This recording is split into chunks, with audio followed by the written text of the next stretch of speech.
మావా నేనైతే free fire నుంచి క్విట్ అవుదాం అనుకుంటున్నా. యాక్చువల్లీ 3-4 డేస్ బట్టి అదే ఆలోచిస్తున్నా. క్విట్ అవ్వాలా వద్దా అని.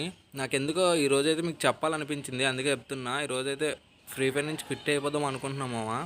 నాకు ఓన్లీ 2 వేస్ మాత్రమే ఉన్నది. ఒకటి ఎడ్యుకేషన్, ఇంకొకటి గేమింగ్. నాకు రెండే 2 ఛాన్స్‌లు ఉన్నాయి మామ. ఇప్పటి వరకు మ్యాక్స్ నేను రెండిటిని మేనేజ్ చేసుకొని వచ్చాను. బట్ ఇప్పుడైతే నాకెందుకో ఇంకా క్విట్ అవ్వడం బెస్ట్ అనిపిస్తుంది.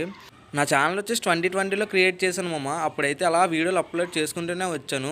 మ్యాక్స్ నేను మానిటైజేషన్ అవ్వకపోయినా సరే నేను మీకోసం మాత్రమే వీడియోలు చేశాను. మానిటైజేషన్ కోసం అయితే నేను ఎప్పుడు ఆశపడలేదు మామ. మానిటైజేషన్ ఇప్పటికి 3 టైమ్స్ ఫెయిల్ అయింది. బట్ ఇప్పటికీ కూడా మళ్ళీ ఫెయిల్ అయిందిలే, కాదనట్లేదు. ఎందుకంటే నేను కరెక్ట్గా ఎగ్జామ్స్ ఉన్న టైంలోని మానిటైజేషన్ కరెక్ట్గా 2800 అవర్స్ అయ్యి మామ. జస్ట్ ఇంకొక 100 అవర్స్లో ఇప్పటికి 3 టైమ్స్ అలా అయితే మిస్ అయింది మానిటైజేషన్.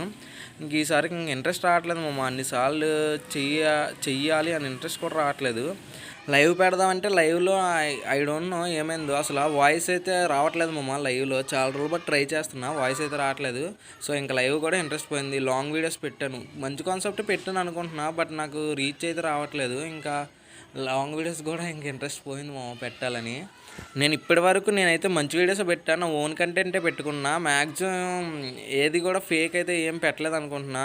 ఎప్పుడు మ్యాక్సిమం మిమ్మల్ని నవ్వించడానికి ట్రై చేసా. ఐ థింక్ నా బెస్టే ఇచ్చాను అనుకుంటున్నా.